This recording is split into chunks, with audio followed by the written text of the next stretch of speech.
Now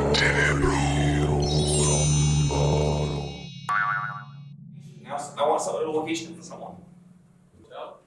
A hotel.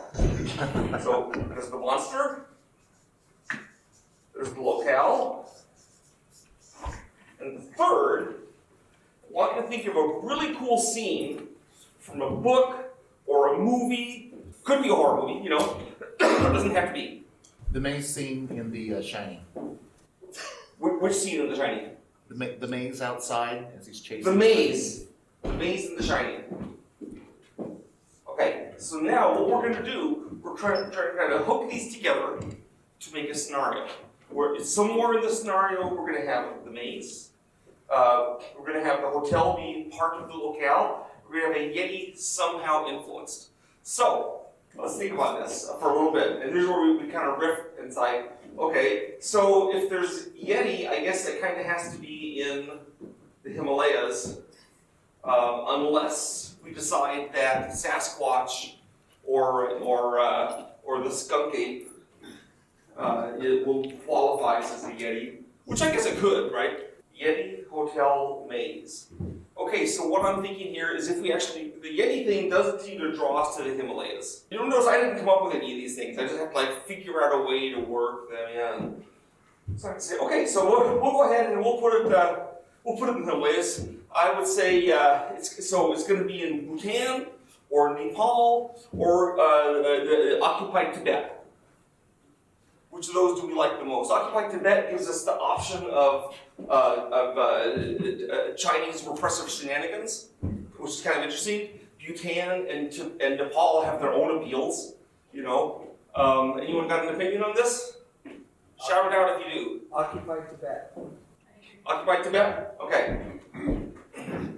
Okay, so we're in occupied Tibet. You should be writing this down, guys, if you want to use it. Okay.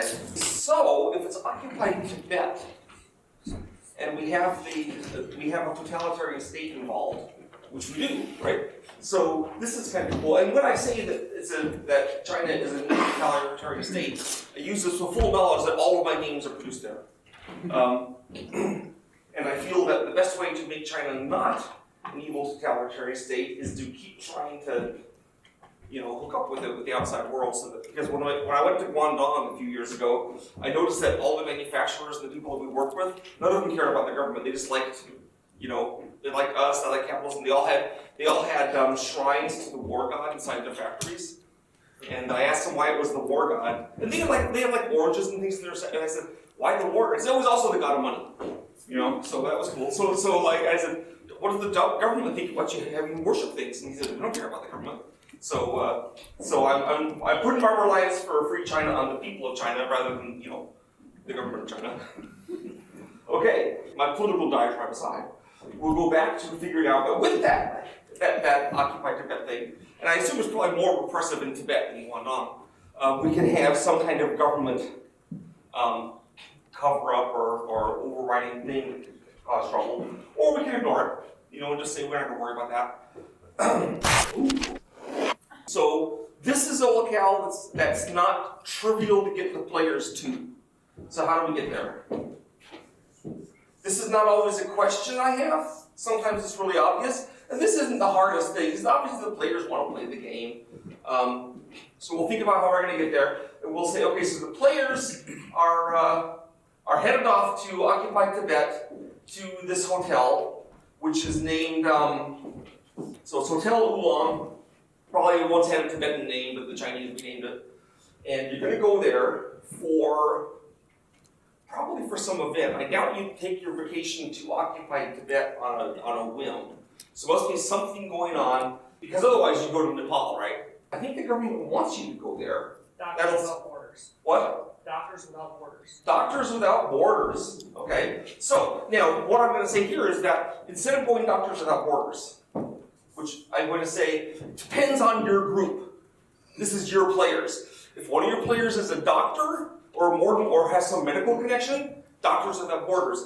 If some of them have other things, like for example, if they have if there's like some of them are private eyes or a police connection, maybe it's some kind of international crime thing the Chinese show. Maybe the Chinese are trying to show off some aspect of how awesome the country is and show you how well the Tibetans have adjusted to life under their benign rule at the same time. So it's going to be like a little Potemkin village, right? All the Tibetans in this place are going to talk about how great the Chinese are, right? And they'll probably have Tibetans that actually genuinely love the Chinese because they're like, right? So I'm sure there's those around. So everyone's there. So it could be Doctors Without Borders, could be a law. If you have a lawyer in your group, which God forbid, that it's some kind of international legal session, or maybe it's a business meeting. You figure it out, okay? Probably not going to be a game convention. Unless you have characters that are professional gamers in your group, which is even worse than lawyers. So there's a convention, which is sponsored in part by either directly by the government or by an organization which pretends to be independent of the government. And it's not super big deal for the government. They're not like armed guards everywhere. They just want to, this is a little show-off thing to show how nice it is in this part of Tibet. And maybe the doctors will go home and talk about how fun it was to go there and see all the nice healthy Tibetans and how they loved Hotel Oolong and all that kind of stuff. So there is a convention. It's going to not be the winter, because I'm certain that even the Chinese would not have a convention in Tibet in the winter. So during the summer, when the temperature probably is a balmy 47 degrees or something. And now we got to figure out how to work with some of those other things.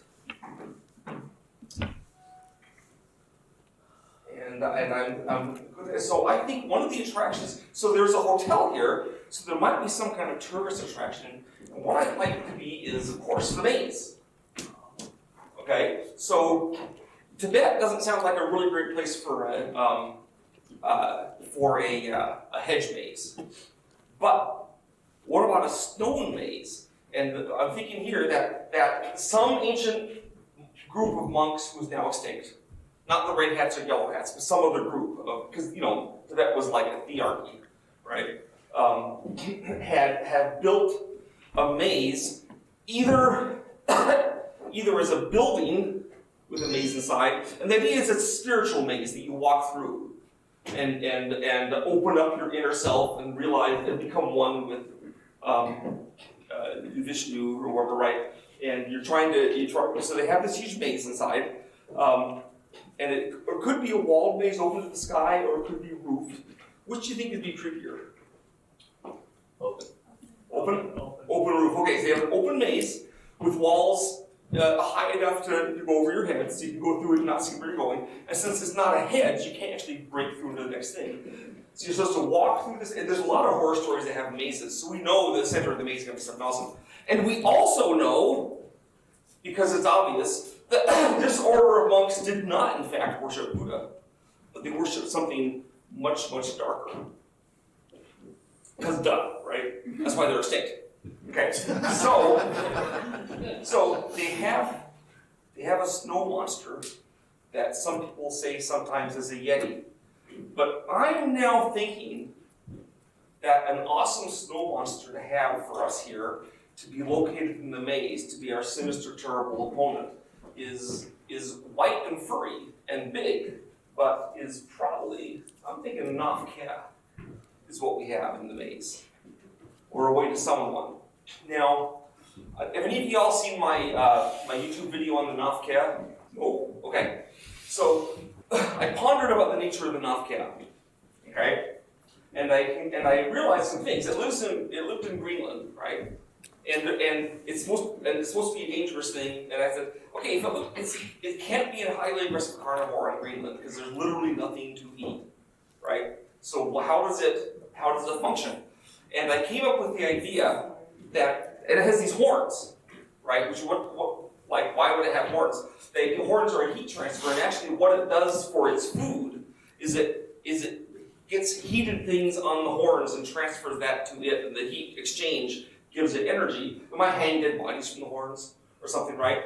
And that the function of them is to kind of sit out there in the middle of a green and provide a worship service for Ithaca when he has people that can channel, things that can channel it through, right? So the Yetis have got an Nafke here from the Yetis. There could be Yetis too. Yetis may come up later on. They've got a Nafke in the maze, and the Nafke needs to periodically kill someone to get the heat exchange going. And it may only need this heat exchange, as it were, in the summer, because in the winter it's cold, and so just a mere fire or something gives enough of a differential that it can get its exchange going. But in the summer, when it's warm, it needs a hotter, longer effusion to get it. So that's when it goes and gets some guy and hangs it on its horns. So people disappear during the summer. Okay, and the government is certain they're going to catch whoever's doing this, but they have other fish to fry. There's Uyghurs they have to deal with. There's things like that. There's Olympic games, you know. So the creature apparently goes out and gets the one. They can travel a ways. Now my perception of the Nafka, instead of a big brutish monster, I mean it's a big brutish monster thing, but that it's more of a magical element. That its fear is psychic, not just physical. So we have the maze, we have an Nafka, we have our characters there, and we have a reason for them to go into the maze at some point during the thing. Now, I'm thinking that our characters are going to be wary, and one of the things they're going to do early in the adventure is they're going to look up facts about this maze and find out it was this. And right away they're going to say, oh, this is that Call of Cthulhu scenario where there's a secret old place built by an ancient cult who's now gone, and there's a monster probably in it, and we'll research it, and then we'll figure out where the monster is, and close off the maze or kill it, it'll all be over. So we gotta punk them, right? That can't be how it works. Gotta be more to it than that. So let's think about how we can do that. First idea is, what if this ancient cult isn't gone? The monks are gone, okay? And we already posited that we have the happy little Potemkin village of people who all say they love the People's Communist Party, right? Which means that these are Tibetans, happy to live together, possibly ostracized to an extent by some other Tibetans, protected by the government. I think this town are actually the cultists. That would help conceal the Nafka's depredations too.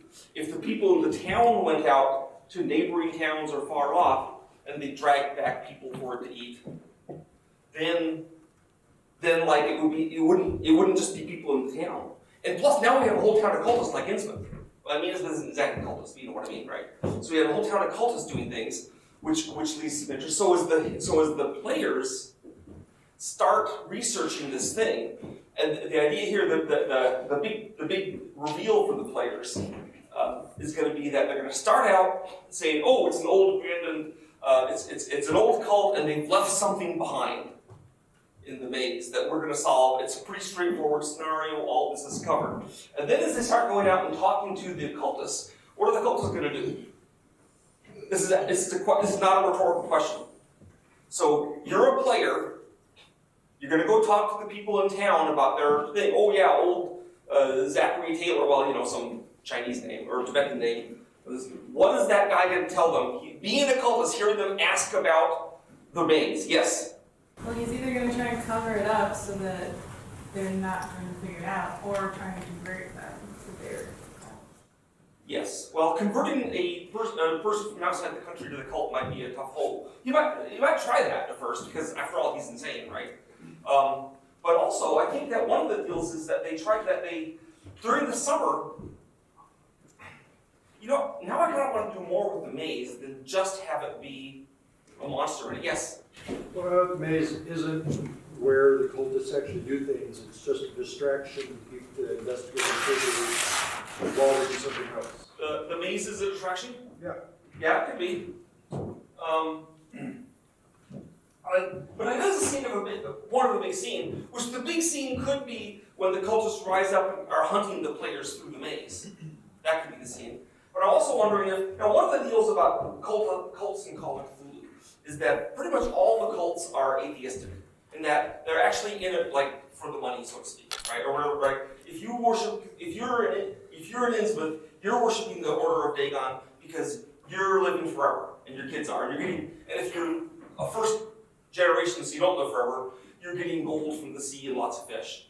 If you worship Sharpnigarath, it's because you dig on orgies, right? If you worship Yellow Sign, you're getting like artistic inspiration and so forth. Everyone's getting something out of it. It's all very, very nakedly there. You aren't worried about an afterlife, unless your afterlife is to be a mindless wraith following your lifetime.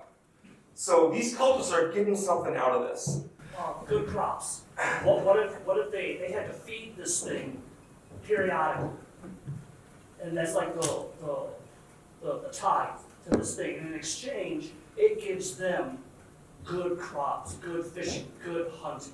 But it's only for a small radius around the maze. And it's I'm wondering how a Nothkill would do that. It's magical, who cares? And that way, it's there. It wants to stay there. These people. What you've inspired me to hear is the guy's there. He wants to see the cult. He's giving them food and other things, which is useful. But I want to connect it to the maze, and the way I'm going to do that is that the obvious thing for a maze in Call of Cthulhu is that it leads to gates. It's geometric. It's like the dreams in the witch house. So I think what the monster's doing is that instead of saying is that its presence holds the gates open, or they can use it to open them. And so what they are literally doing is going through the gates, the townspeople, and bringing back food, or animals, or some of the gates may lead to other worlds where they can get food there. Some of the gates may just lead to other places on Earth, and they're literally stealing food from some guy's warehouse.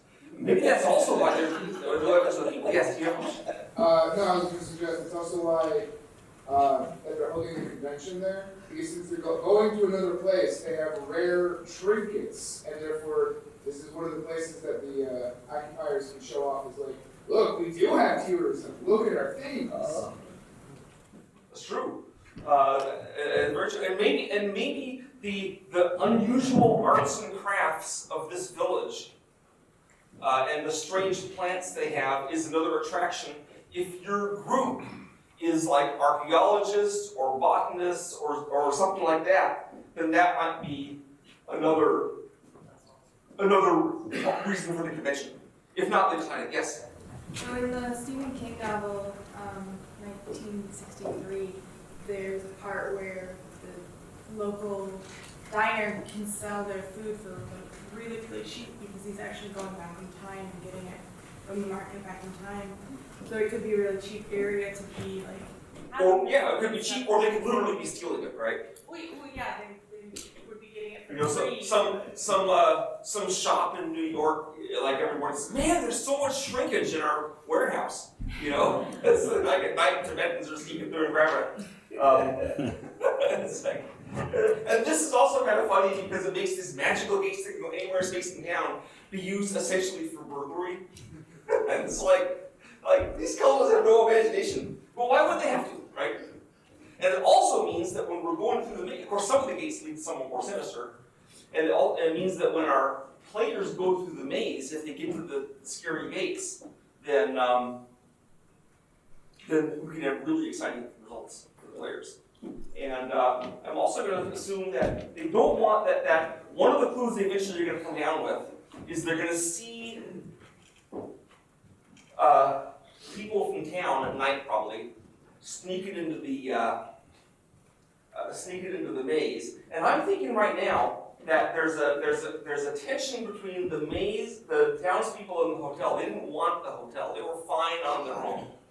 The Chinese built the hotel here, and they pretend to like it. But the problem with the hotel is it overlooks the maze, so they can get spotted, and they don't like that. So they have to figure out something about that. I'm thinking that there's parts of the maze, the parts that lead to the exciting bits, where they put an iron gate And the government says, hey, these parts are actually sacred to the locals, so don't go in here. Of course, eventually the players are going to go in there, right? But at first, at least, that's how they keep the players from just walking to Yaga, right? Or wherever the gate goes. So we got gates going to everywhere for food, for animals, for cash, for trinkets. Okay. And one clue, a really good clue to give these guys, because they're so pedestrian in how they're using it, is that some of the older guys in town, when some of the older senile guys in town, when they're talking to him, the guy that wants to come over, he might be complaining about the younger generation. Man, they could be getting freeze rays from Yagas, or maybe not that exactly, but they should get these awesome things, and all they're doing is robbing the supermarket. They're so lame. They can have the wonders of the universe, and this will help clue in the players that there's something deeper going on. Maybe there's a friction in town between the town leaders who want to just stay where they are, not make waves, get things, and the younger ones say, no, let's get like a nuclear device from another world, from Shagai or something, and use this to blackmail the Chinese government for millions of. They have great. If you can go anywhere in space. Then there's things you can do besides just get money and food. But the town elders are conservative, so that conflict, however you have to play out in your game, can be useful. And that conflict could be that the younger hothead cultists, in conjunction with the old senile cultists, who are the ones that back to the old days, these guys are planning something to destroy the hotel, to embarrass the Chinese government, and force the elders to defend themselves to go out and get some real stuff. And yeah, even if the town's destroyed, we'll move up into the hills, we'll start our war. Other Tibetans will rally behind us because they hate the Chinese, and they'll join our cult, and we'll get more and more. We'll be like Wakanda, right? Because we have this stuff that they can't get. We'll be like an aggressive Cthulhu Wakanda, right? They won't stand a chance. And you know what else lives in the area that they can have connections to? I just realized that this could show up, or maybe these even are these guys. I think it's quite plausible to say Chochos from Ling, right? That these people here, I don't think they're full-on Chochos, because that would be distinctly different from the Tibetans, and they'd be really, really hated of all the Tibetans, even the Chinese hated. But I think these guys have ties to them by blood, like they're 1/4 Chocho or 1/8. That grandma and grandpa were Chochos. They're Chochos in their ancestry, so they got a little of that Chocho stuff going on, which is how they got some of the connections, and maybe why they're so pedestrian about their evil, because they have too much human to be like the Chochos and really use this. So maybe they've had some more Chochos come in, and the younger guys have more blood. Oh, that's right. The older people have more Chocho blood. The younger people maybe have some because they brought them in, and the mid-range guys are like the less imaginative. And this lets us even more bring in other people. Now, depending how well experienced your players are, if your players have certainly heard of the Chochos, right? It's possible their characters haven't.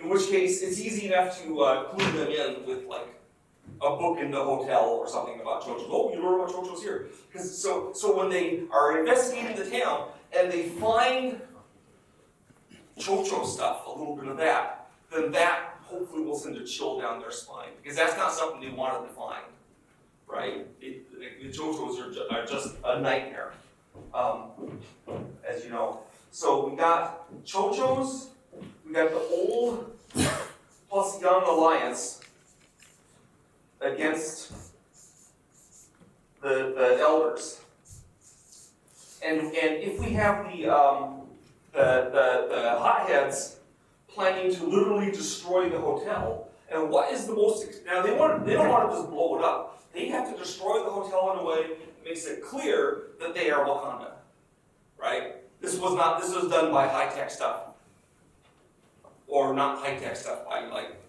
low-tech stuff, the lowest underworld stuff. So the Nafcast seems like a possible way. And the thought of having the players at a climax of the thing first being hunted through the maze of the almost empty hotel, because who really wants to go to bed? It's only your dumb convention, right? And also, with the convention, you have a bunch of people that if the players, now one of the problems that we have with players is that they don't pick up on the most obvious clues we give them. You know what I mean? Or they don't, and they pick up on things that aren't clues. Like they walk into the room and they say, we searched it thoroughly. They said, you have found everything of interest in the room. And they say, we sniffed the fried chicken containers. They said, you have found everything of interest in this room. We're under the couch. You have found, right? So we know how players talk, okay?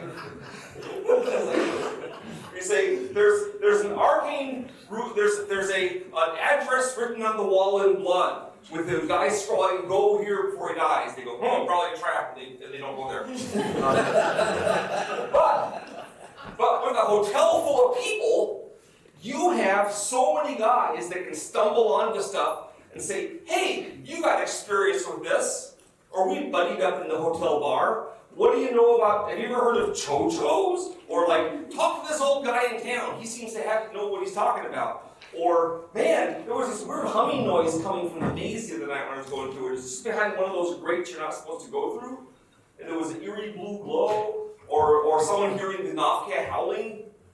You know, there's so many ways. So these other hotel people are no use to it. Because one of the problems in Call of Cthulhu, it's not really a problem, it's kind of a detraction, is that it is not a safe game for the characters, that they get killed all the time. So, if a player gets killed, he is easily replaced from the other hotel attendees who are in an interesting job.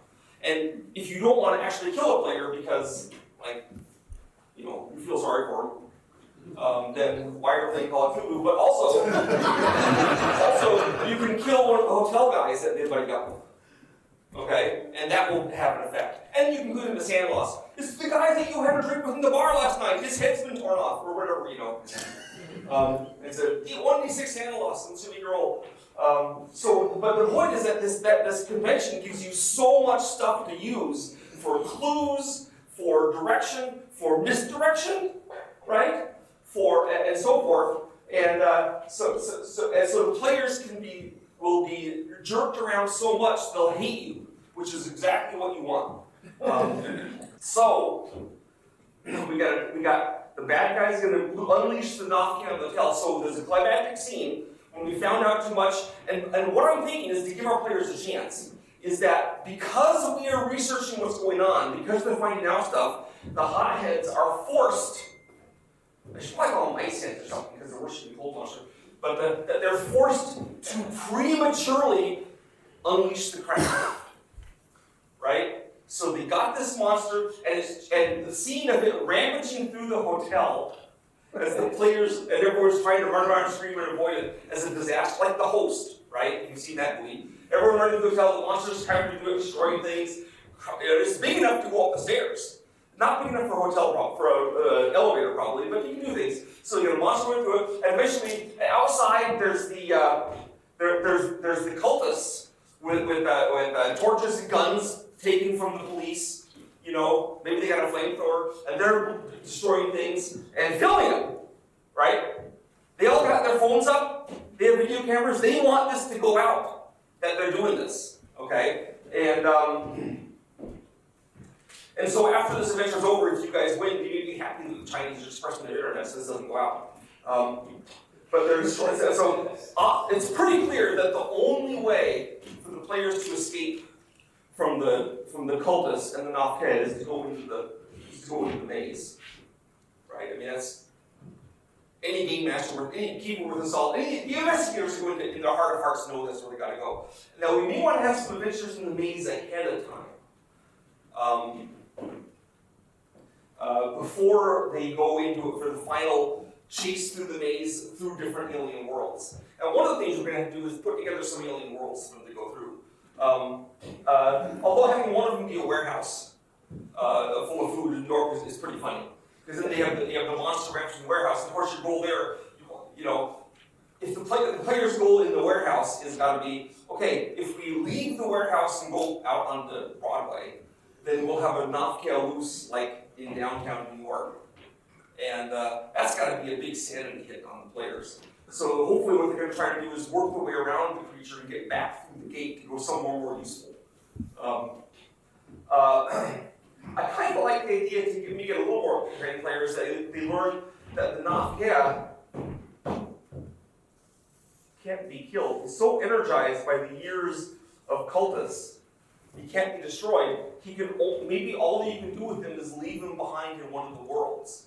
And if they can do that, if they can get him left behind in one of these alien locales, then that kind of powers down the whole Chocho plan, right? Their gates are closed. They can't do the thing. So they actually have, so the players, so yes, Arthur. If he's required, if he's the key, so to speak, to keep the gate open, and you leave him behind in another world, how will the players get back? Well, Just that's not my question popped up. Just maybe one has to stay behind. maybe one has to stay behind. Maybe they can close it from the other side if they get back before it does, if they know how. But the thing is, so what we got going on here is an interesting situation where the Chochos are filming their great attack with their Nafkia. The Nafkia chases us into a place where we can hopefully stand. Now, in theory, if they hadn't filmed and broadcast everything, if the Nafkia got killed, they would get together and do rituals for a year or whatever, and get a new one, right? Or some other monster. Maybe not a Nafkia, but something else. You know, you'll get a Forkle spawn. Because they don't really care what monster they have.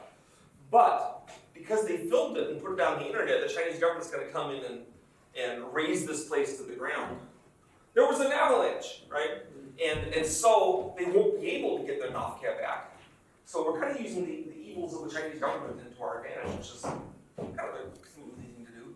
Of course, then we have to escape the Chinese government ourselves because we know too much, right? So there's that aspect. And that would be a follow-on adventure. So we got to have interesting gates to go to. I think that the gates will provide clues because they will have things, they will have animals that are clearly not something like rocks with eyes, you know, plants that talk or sing, you know, they have weird stuff. Plus the trinkets, some of the trinkets are going to do something, not just, be pretty little trinkets. They're going to have weird stuff. And Lovecraft's always getting little trinkets that don't do things in his books as symbols. There's the guy in the Dream Quest of Dreams in the Witch House who breaks off a piece of a railing and brings it back with him. So we have these things to give them more clues. We have the cultists. We can have some. Let's power this up. Okay, 1. We arrive and get introduced. They meet some of the NPCs that will either be their replacements or be killed and make them sad, right? But they know these guys. Okay. In one of my games, actually, Shepherd's Dogs thought, one of the players got killed, and the person they knew the best in town was a 12-year-old street urchin in Cairo. So that's who he got to be.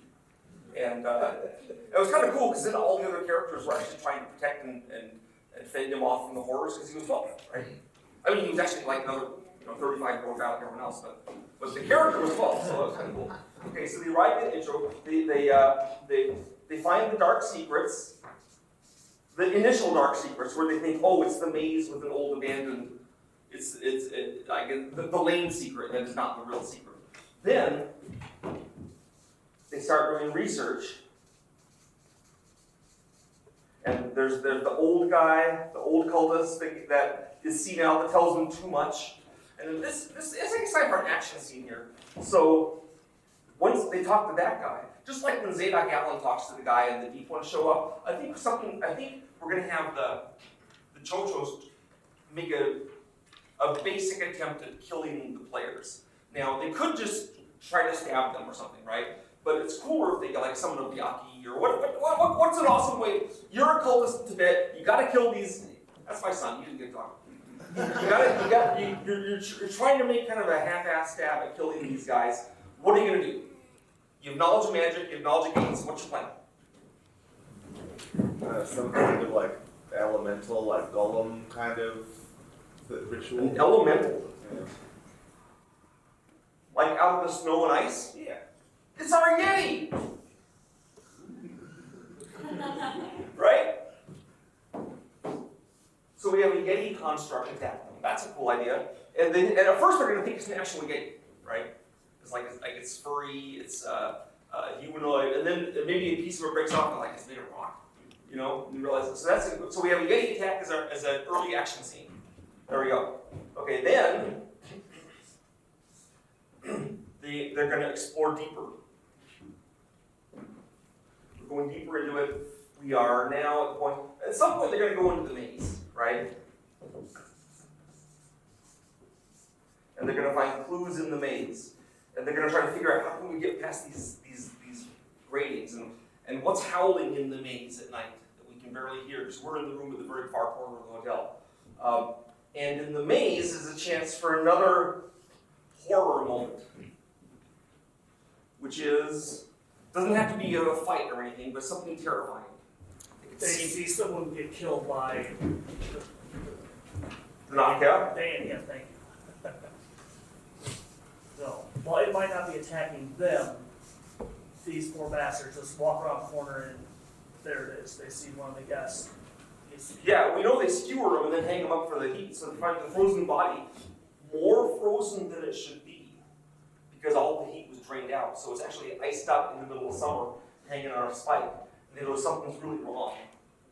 And you get a sanity loss. They have to do this is a whole event because they have to deal with the cops, and what happened to this guy? And the cops are like, well, obviously you didn't kill him because you didn't hang him 20 feet up on the ice wall and freeze him solid.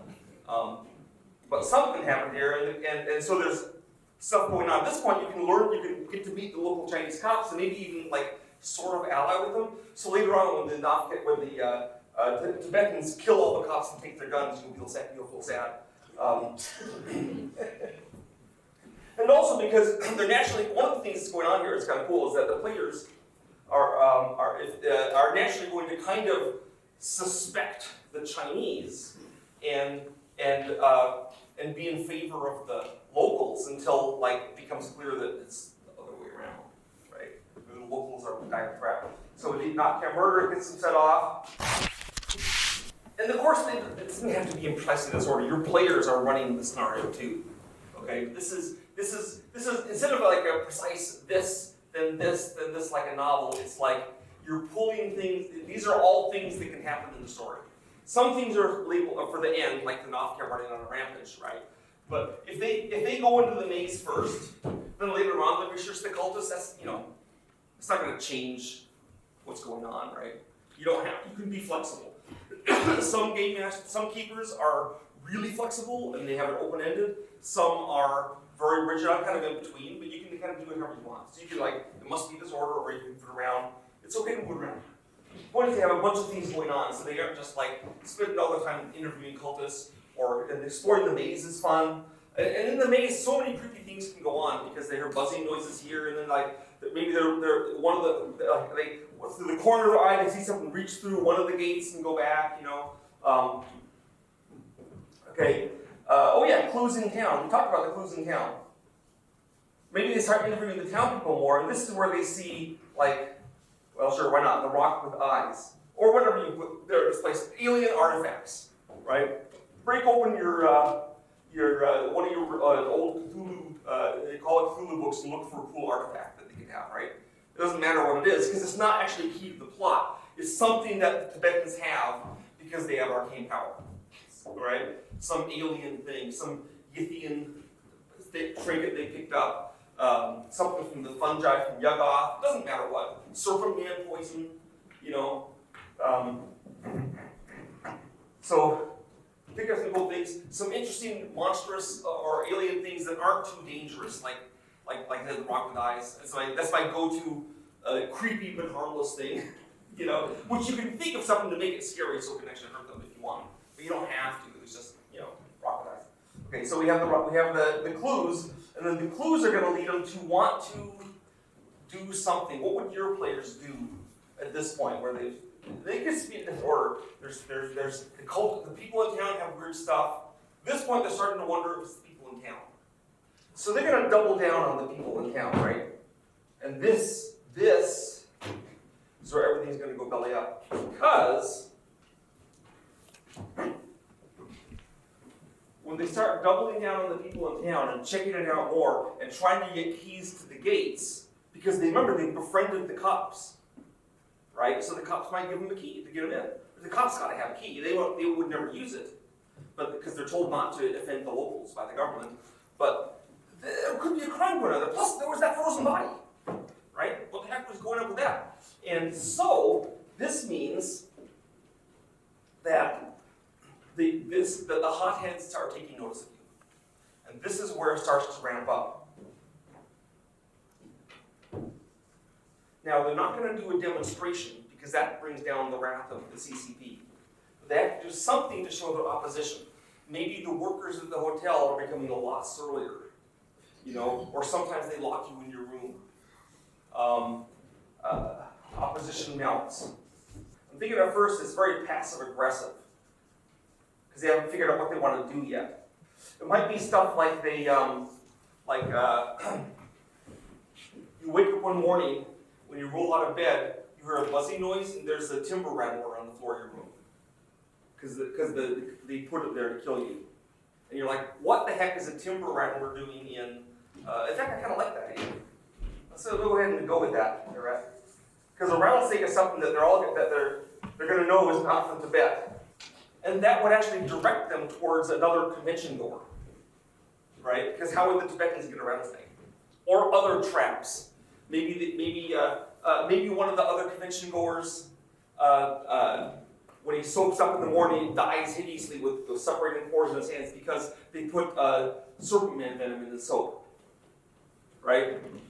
And that would be too deadly for a player probably because you wouldn't have a chance to avoid it. But hey, nothing's too deadly for a non-player, right?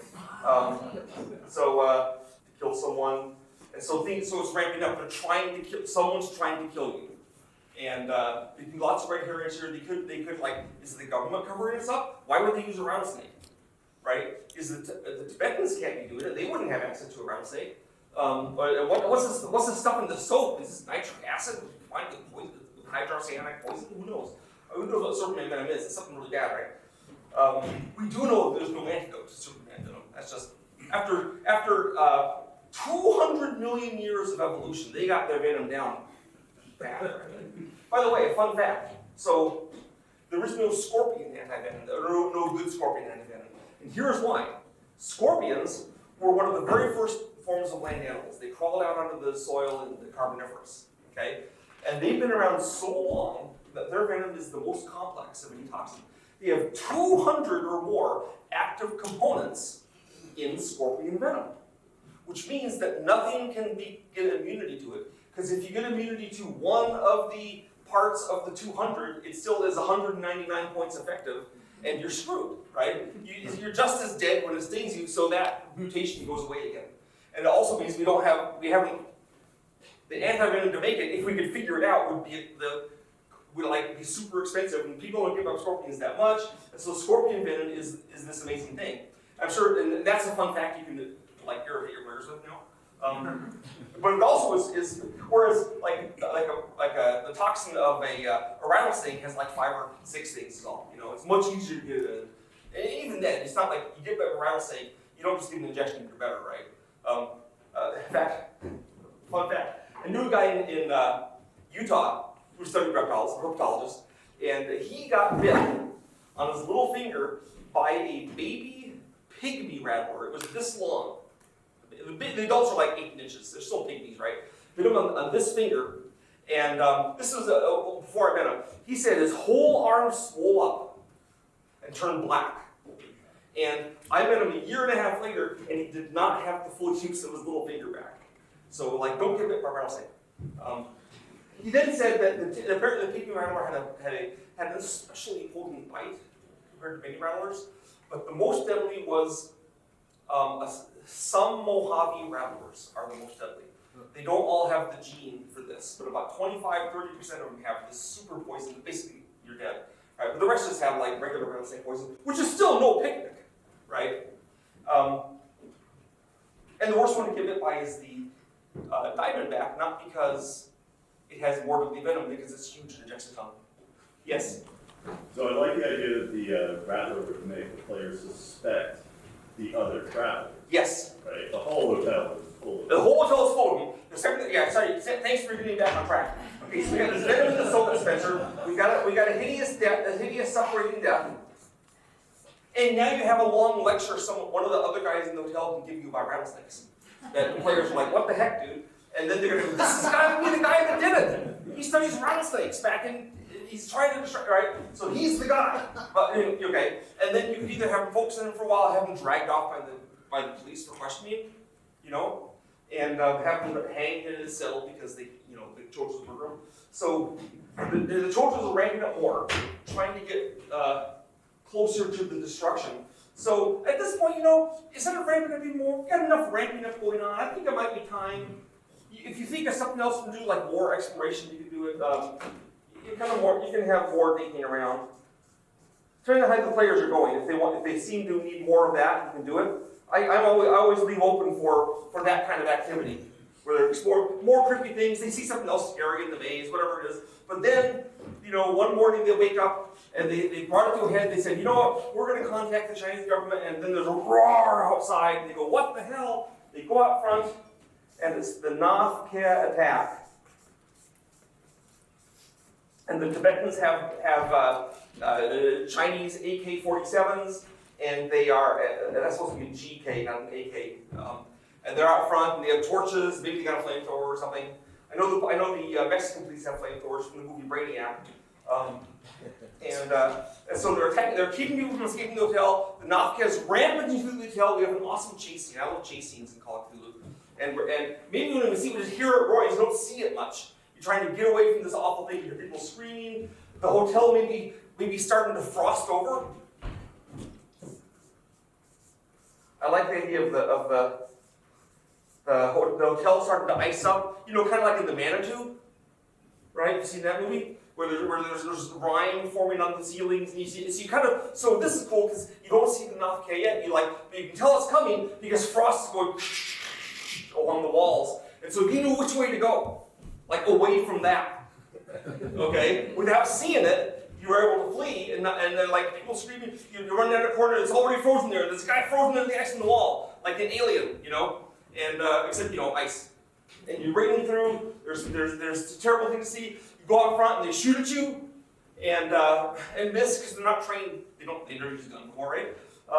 Maybe someone can't get the safeties off, but they have guns. And if you got close enough, they get you. So back out of the back, the only way out is through the maze.